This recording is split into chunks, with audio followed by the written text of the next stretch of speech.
যারা financial system নিয়ে study করেন, অ্যানালাইসিস করেন, অথবা ফাইন্যান্সিয়াল সিস্টেমে কাজ করেন, অথবা ফাইন্যান্সিয়াল সিস্টেমে ক্যারিয়ার বিল্ড করতে চায়, তাদের সবাইকে আমি রিকোয়েস্ট করব যে এই ভিডিওটা প্রথম থেকে একদম শেষ পর্যন্ত দেখার জন্য।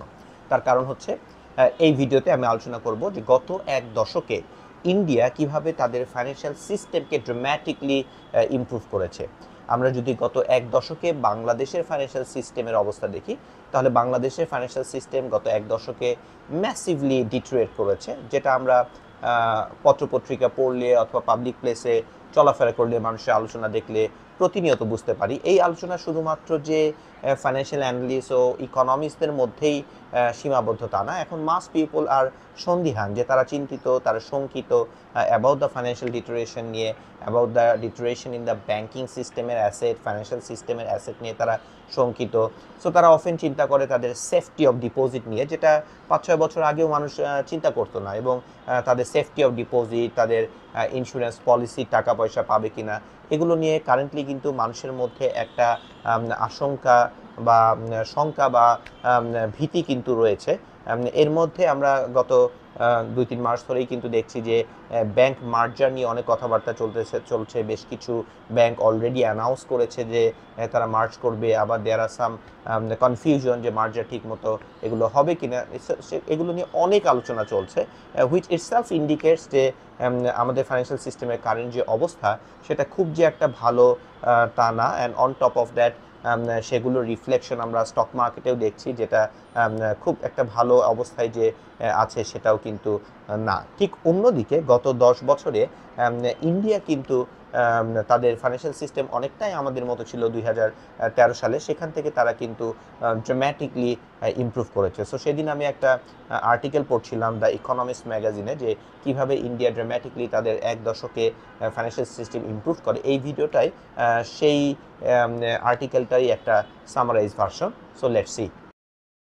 তাহলে আমরা প্রথমে দেখি যে 10 বছর আগে ইন্ডিয়ার ফাইন্যান্সিয়াল সিস্টেমের অবস্থাটা কেমন ছিল।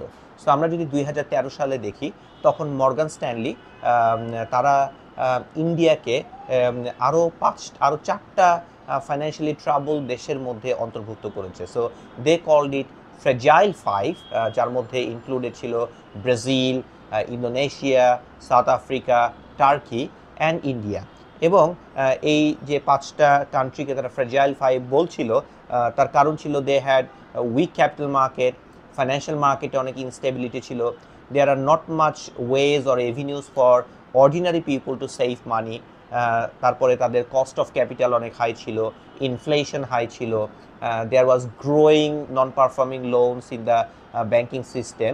সো এই সকল কারণেই মর্গান স্ট্যানলি 2013 সালে ইন্ডিয়াকে এই ফ্রেজাইল 5-এর অন্তর্ভুক্ত করে।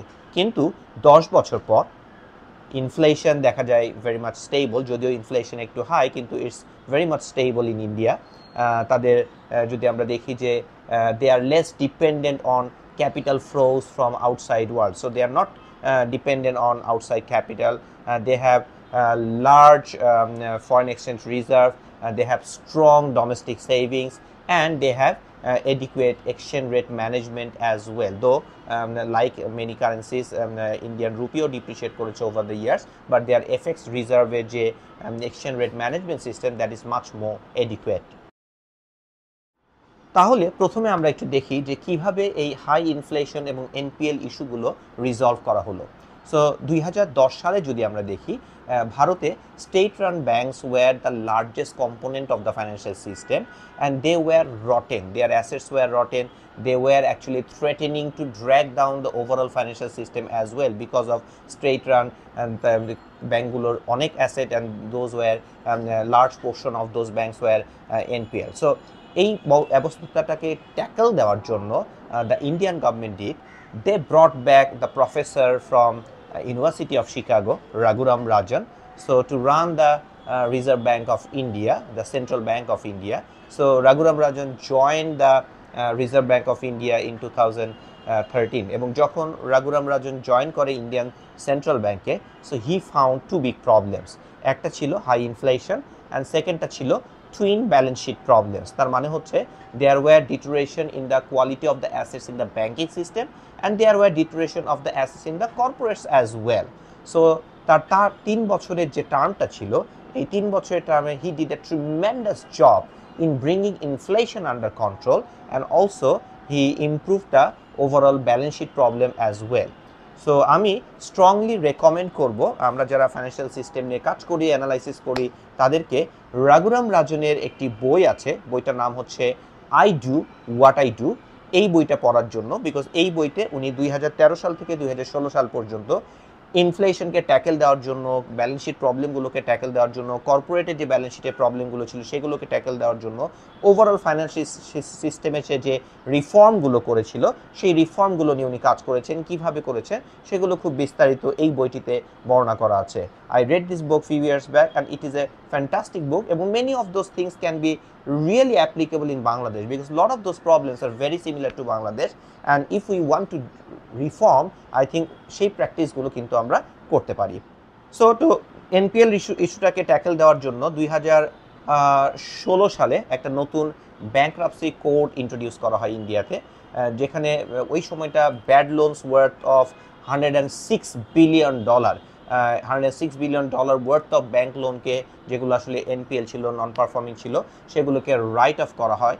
So there was intention of the government to reform, and they forced financial consolidation in the system with the new rule. So between 2017 and 2019, as a part of that financial consolidation, the government merged 27 government-run banks into 12. So আমরা যে bank মার্জারের কথাগুলো বলছি, so India কিন্তু তার government ব্যাংকগুলো, যেগুলো আসলে যাদের অ্যাসেটগুলো রটেন ছিল, সেরকম 27টা ব্যাংককে 12টা ব্যাংকে রূপান্তরিত করে, and they change the rules to allow the Singapore based bank DBS তাদেরকে টু অ্যাকোয়ার দ্য লক্ষ্মী বিশাল bank in 2020। So as a result also তারা যে কাজটা করে সেটা হচ্ছে রিপোর্টিং রিজিমগুলোকে আরও স্ট্রেংথেন করে। এই অ্যাক্টিভিটি করার কারণে দেখা যায় যে স্টেট রান ব্যাঙ্কগুলোর যে এনপিএল রেশিও ছিল, এইটা ছিল 15% NPL ratio in 2018, and it has come down to 4% NPL ratio today, and weakest component of the financial system যেগুলো ছিল সেগুলোকেও কিন্তু স্ট্রেংথেন করা হয় এই পিরিয়ডগুলোতে।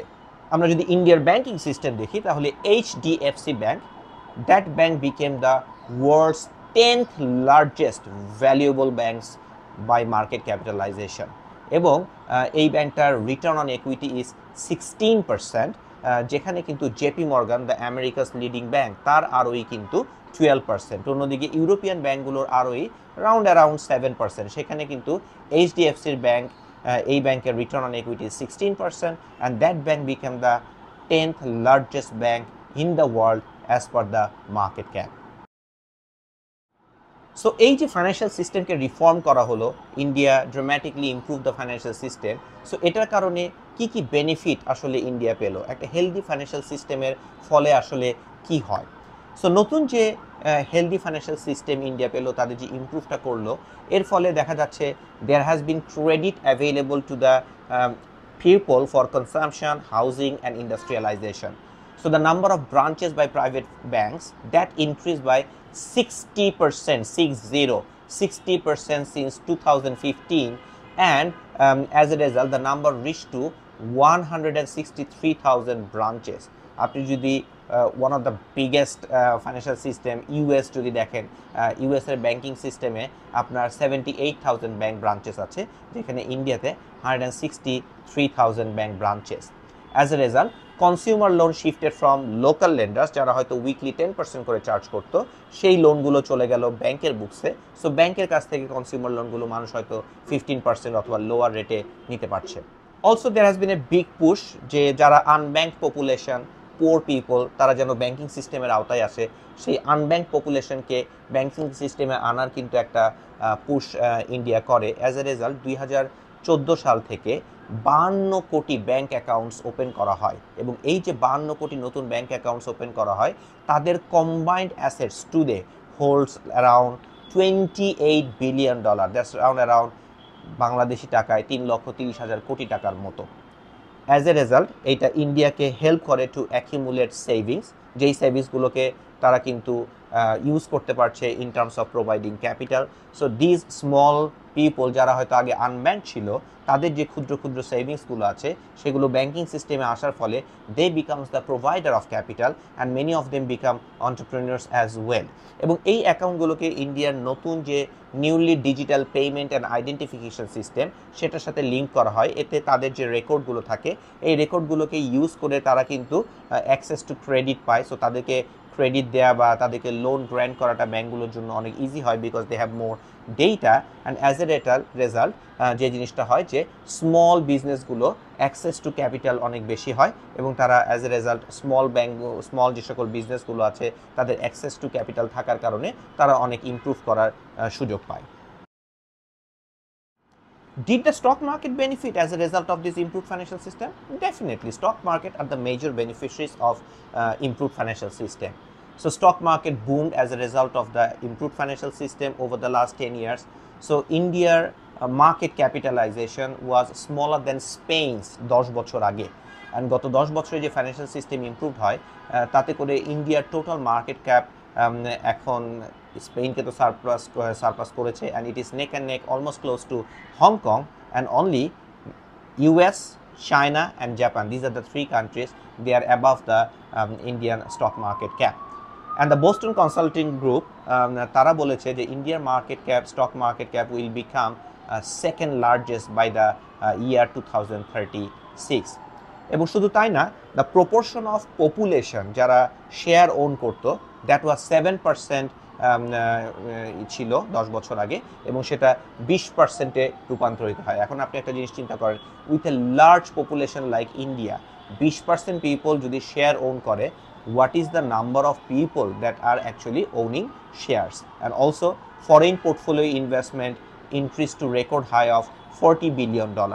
শুধু তাই না, এই যে স্মল সেভিংস লাইক ডিপিএস এর মতো রেগুলার প্রতি মাসে যে সেভিংস করে ইনভেস্টমেন্ট করা হয় স্টক মার্কেটে, যখন এটা করা হয় স্পেশালি থ্রু মিউচুয়াল ফান্ড, এটাকে আমরা বলে থাকি সিস্টেমেটিক ইনভেস্টমেন্ট প্ল্যান, এই SIPs have risen sharply from 2013 to 2023 as well. So as a result, mutual funded asset under management increased by 6 times, and they now account for 9% of the total equity market capital of India. Still that penetration is low compared to the developed market, so there is still room for increase in asset under management in India as well. তাহলে একটা প্রশ্ন চলে আসতে পারে, এই যে অনেক মানি flow হলো স্টক মার্কেটে, তো স্টক মার্কেট তো বাবল হয়ে যাওয়ার কথা, but the money flow two stock market that did not seat idle because lot of the companies actually raised money from the stock market rather than relying on banking sector. Already 2024 সালের first quarter পর্যন্ত আমরা দেখেছি record number of firms gone public in Indian market, and the mutual funds যারা asset hold করছে তাদের asset under management equate to 17% of GDP.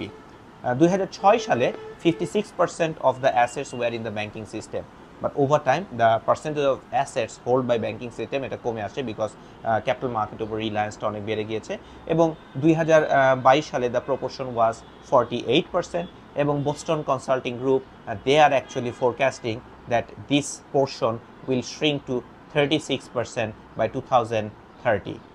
And also the life insurance company of India that listed the government in 2022 was become the fourth largest life insurer around the world.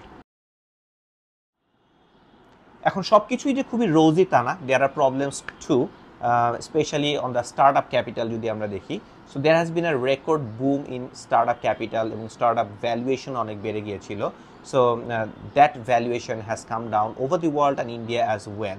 So there has been a big startup failures in India as well, so there was record $42 billion valuation in 2021 এ যেটা ছিল সেটা আজকে $2.5 billion নেমে এসেছে 2024-এ। এখন এই যে startup capital অনেক ভ্যালুয়েশন বেড়ে গিয়ে সেটা একদম অনেক কমে গিয়েছে, জাস্ট চিন্তা করে দেখেন $42 billion valuation become $2.5 billion। Obviously Byju's একটা বড় রিজন, বিকজ তাদের একটা ভ্যালুয়েশনে ম্যাসিভ বাবল হয়েছিল যেটা টুডে বার্স্ট করেছে। সো বাট এই যে স্টার্টআপ ক্যাপিটাল অনেক লস হয়েছে, অনেক ভ্যালুয়েশন কমে গিয়েছে সেটা তারা মনে করছে, এবং because this is a very small part of the total economy, so that may not cause problem in the public sector and the stock market. অন্যদিকে the bond market is still very underdeveloped in India.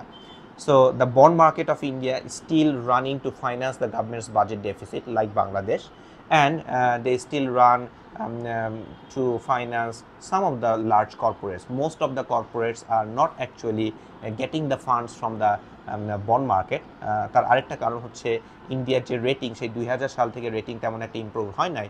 So ইন্ডিয়ার sovereign রেটিংটা still border line junk status, so they are trying to improve their rating, otherwise it will be very difficult for them to improve the bond market as well. So the most solvent companies in India, they pay 8% on bank loans, compared with 6% in Singapore and America and 2% in Japan.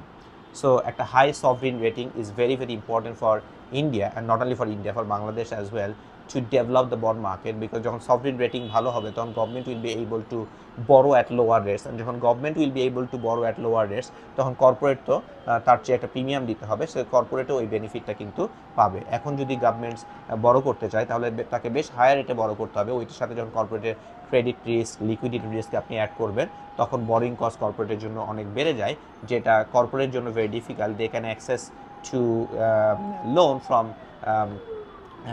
Bank at a much lower rate, যে কারণে bond মার্কেটটা তেমন একটা develop করে নাই। Overall the financial system যদি 2013 সালে আমরা দেখি ইন্ডিয়ার যে অবস্থা ছিল, আমাদের স্টোরিও similar, but they have improve dramatically in the last 10 years, but we have gone the otherwise. সো আমাদের অবস্থা এখন এমন চলে এসেছে, we really need reform, and if we look at the story of India and how they have done it, we can learn that and we can apply that. Some of the things can be applied, some of the things may not, but যে জিনিসগুলোকে apply করা যায় সেগুলোকে apply করে কিন্তু আমরা learn করতে পারি এবং ফাইন্যান্সিয়াল সিস্টেমকে ইমপ্রুভ করতে পারি। অ্যান্ড আমরা যদি সেটা করতে পারি তাহলে কিন্তু আমাদের overall country will be greatly benefited. Thank you for watching this video.